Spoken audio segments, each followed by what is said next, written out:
छत्तीसगढ़ का जो पेपर हुआ है उसमें कुछ क्वेश्चंस हैं ऑब्जेक्शनेबल हैं। आज मैं इस वीडियो में आपसे वो डिस्कस करने वाला हूँ, वो क्वेश्चंस डिस्कस करने वाला हूँ जिनके ऊपर ऑब्जेक्शन अराइज किया जा सकता है। पहला क्वेश्चन है जिसमें छत्तीसगढ़ एलआरसी का क्वेश्चन है, जिसमें ये पूछा गया था कि बोर्ड ऑफ रेवेन्यू के अपील का क्या टाइम रहेगा। ठीक है, तो इसमें ऑप्शन दिए गए थे 45 डेज, 60 डेज, 90 डेज, 120 डेज। इसका सही आंसर 60 डेज होना चाहिए, लेकिन आंसर शीट में इन्होंने 90 डेज डाला है, तो मेरे हिसाब से इस क्वेश्चन को चैलेंज किया जा सकता है।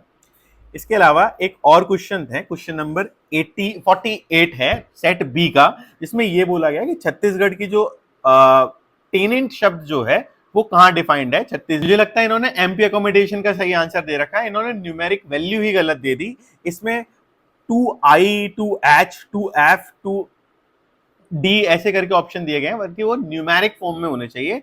214 होना चाहिए इसका सही आंसर।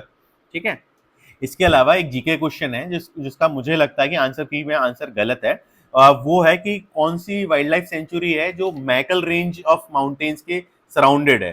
तो इसका सही आंसर सी होना चाहिए। अचन कमल करके, वो अचन कमर करके एक जगह है वो, रेदर देन ऑप्शन ए। इसका आंसर ऑप्शन सी होना चाहिए।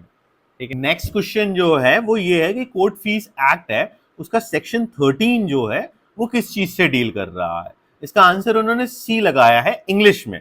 हिंदी में तो इनका आंसर ठीक है, सी का जब ऑप्शन आप हिंदी में पढ़ते हो वो ठीक है, लेकिन इंग्लिश में आप चैलेंज किया जा सकता है, क्योंकि उसमें ऑप्शन में return fees paid on memorandum होना चाहिए rather than fees paid on memorandum है, तो आप उसके भी चैलेंज कर सकते हो।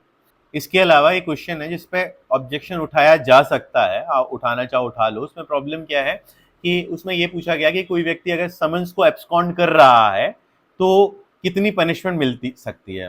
तो इसमें सही आंसर 1 मंथ दे रखा है, और होना भी चाहिए। 1 मंथ में प्रॉब्लम नहीं है, लेकिन 6 मंथ भी हो सकता है। इसका लैंग्वेज ऑफ क्वेश्चन है वो और रिफाइंड होनी चाहिए थे, मिनिमम या मैक्सिमम लिखा होना चाहिए, इसलिए एम्बिगियस क्वेश्चन की कैटेगरी में आ सकता है। इसे भी आप चैलेंज कर सकते हो। मेरे हिसाब से अगर आप इन 4-5 क्वेश्चंस को ऑब्जेक्शन करते हो तो कर देना चाहिए, आपको रिस्क नहीं लेनी चाहिए।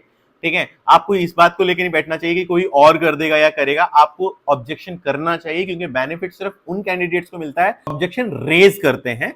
और आप मेरे हिसाब से इसे ऑब्जेक्शन रेज करो और अपने आगे के एग्जाम की तैयारी करो, मेंस की तैयारी करो। Thank you. कीप फॉलोइंग न्याय सार।